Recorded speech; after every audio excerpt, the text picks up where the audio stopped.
Peggy 18. In this playthrough, we try a more direct approach of the Golden Cat mission. Co-creator directors Harvey Smith and Raphael Colantonio are here to walk you through it. Okay, so this time the player has done a different sequence leading through the streets leading up to the Golden Cat, and it has come in through the rooftops. There's a lot of vertical movement in the game, a lot of mobility. In the previous area, you can get dropped off in the river, and you're here to kill Custis and Morgan Pendleton, and therefore there are several different ways to enter the Golden Cat area. In this playthrough, we're going to do very brutally.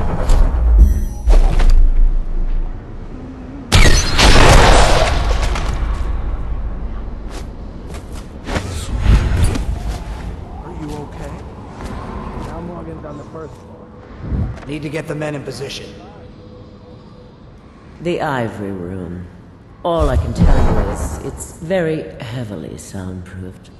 I'll leave the rest to your imagination. Custis is easier to learn. Some night you just... Why would anyone pay for that? Rats, plague, elixir, bunch of crap. Huh?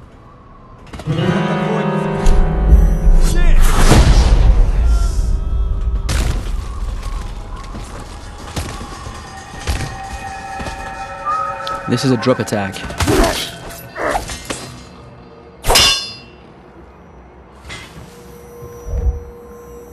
Talk to that nice girl again. The one I told you about.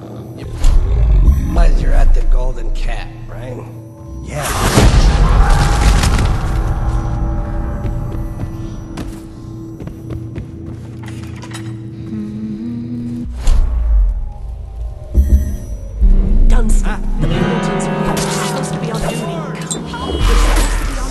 Obviously, playing this way has got consequences.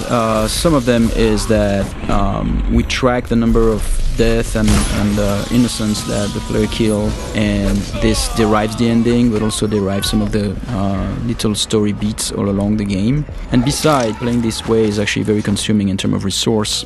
So the player uses those resources like powers and his mana and his health potions, and he has to use them carefully.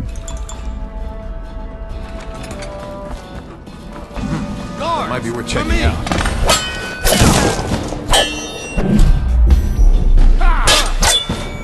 Take out his legs! So here the players stop time just before the guards have fired their pistols, and he's planting a spring razor there. When time resumes, it will kill them both.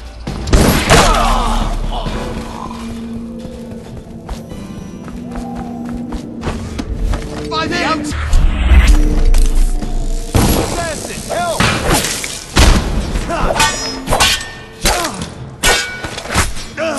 The game's combat with the sword, the melee combat, involves blocking and counter-attacks if the blocking is timed correctly.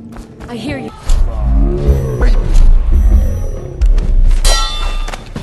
I'm a fool. I'll have you whipped and put to work in the...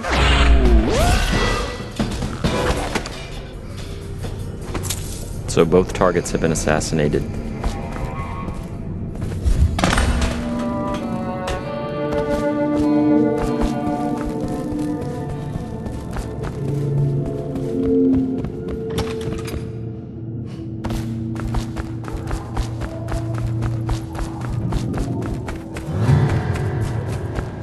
Huh?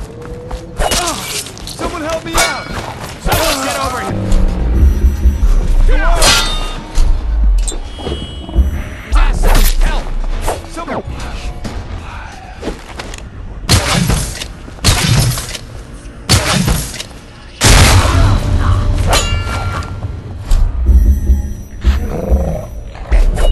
The player's summoning rats. Once the rats are in the world, they're like little AIs. So sometimes the guards win, sometimes the rats win. And here the player has possessed one of his own rats and is now getting away.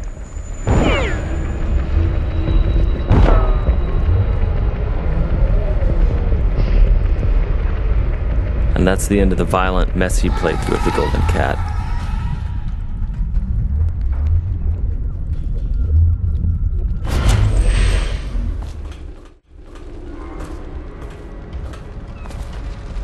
So this is a very different area. The previous area with posh and pretty, this is like desolated, abandoned.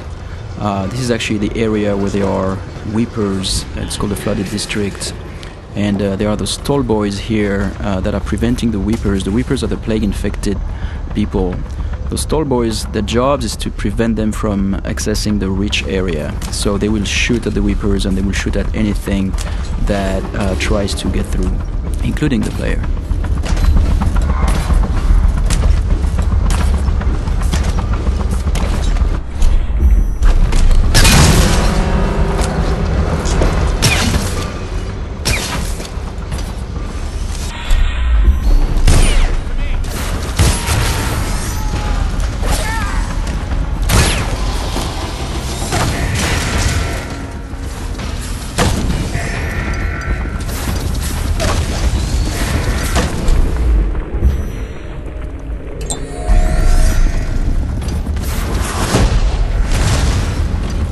Here we're using Wind Blast to bounce back the arrows at the tall boys.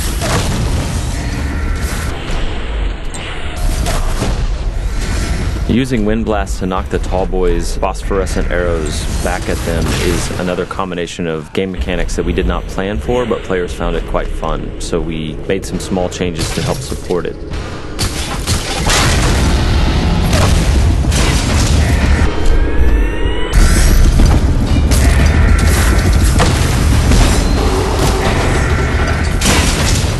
These Stiltwalker guards, the tall boys as they're called, have vulnerable tanks of whale oil on their backs that they use for their incendiary arrows. And so periodically the player is shooting at those tanks, stopping time, trying to get behind them. The shields all around them are actual breakable wooden shields, so they absorb some of the player's shots, but periodically the player breaks one of them off. Here the player just possessed a tall boy and he's going to escape the area through those wall of lights here via tall boy. So the wall of light is a Tesla-like security device that's a powerful electrical field, and the guards at the beginning of their shift are attuned to it so they can walk through it, but the player cannot unless he hacks it.